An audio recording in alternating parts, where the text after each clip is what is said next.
Time now for This Week in Auto History. Mr. Mars has that.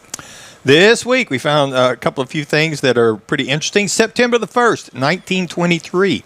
The first car equipped with a radio. God, I remember that just like yesterday. I'm sure That's you your do. car. It was a Chevrolet. It was introduced at the Minnesota State Fair, but it was not a nice small box that fit into the dashboard.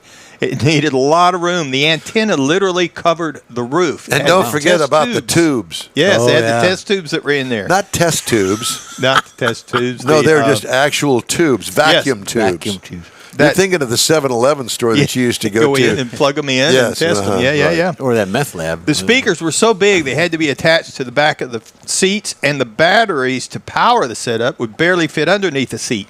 And the upcoming automotive, like AAA and all those guys that were developing those associations, they were concerned over distracted driving from listening to the music. They ought not to be paying living attention. today, huh?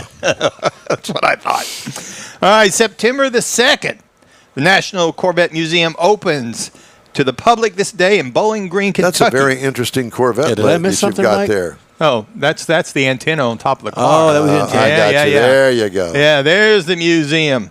Now, this has been home for the production of the Chevrolet Corvette since 1981. Not at the museum, but in the factory next door. Well, Bowling Green.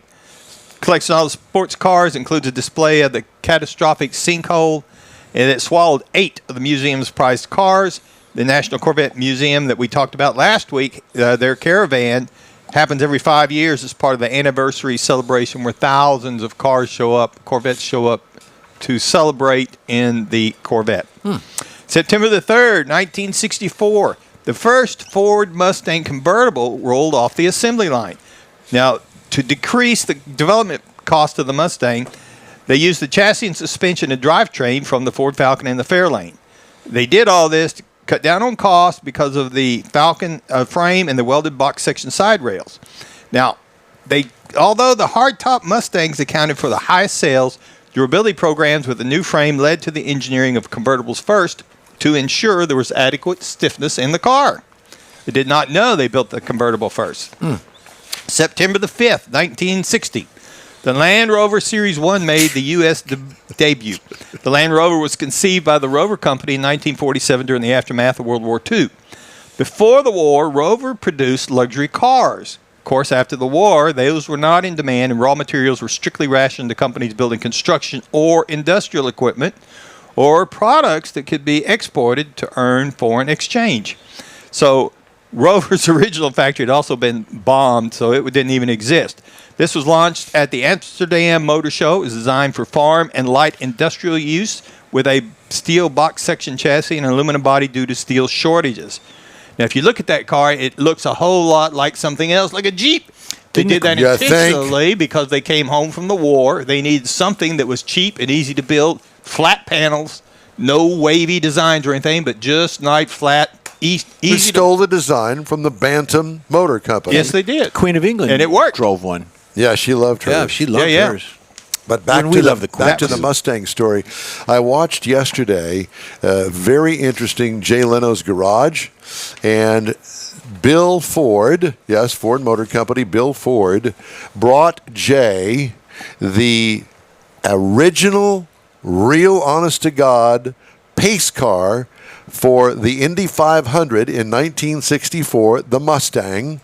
And he was talking about the modifications that they had to do to it in a very short period of time because the original V8 Mustang could not do 140 miles an hour, which is the minimum requirement to pace the Indy 500. So they took that engine out, and Holman Moody put a race engine in it. They had to detune it because the Ford Mustang was not capable, the frame, to be able to hold all of that power and get it down to the ground. So all of the modifications, it's a fascinating 35-minute show on the Mustang and pacing the Indy 500. You know who won the Indy 500 that year? That would have been A.J. Foyt. But this particular car was not always in Bill Ford's collection of Fords, but it was owned by somebody else that had paced the car. It was a complicated story that he explained very well, and it's I couldn't stop watching it. It sounds like it. Yeah. Jay has lost a lot of weight. You know, he lost his wife not too long ago, and He had that accident. yeah. The fire and all of that. So, but it was a fascinating interview, and Jay drove the car, 4-speed manual transmission in it, all white, and with a white convertible top. And it had the blue racing stripe in the middle of it. That's a Ford thing, and he explains it in that. It was truly, all of our listeners would love to see that. Yeah, that would go be to YouTube and look up Jay Leno's Garage and the Ford Mustang 1964 pace car. I found I'll it. have to do that. I found it. Yeah, so. Yeah, it's very good. All right. Let's take a quick break, shall we? Okay. We'd love to hear from you. Just shoot us an email.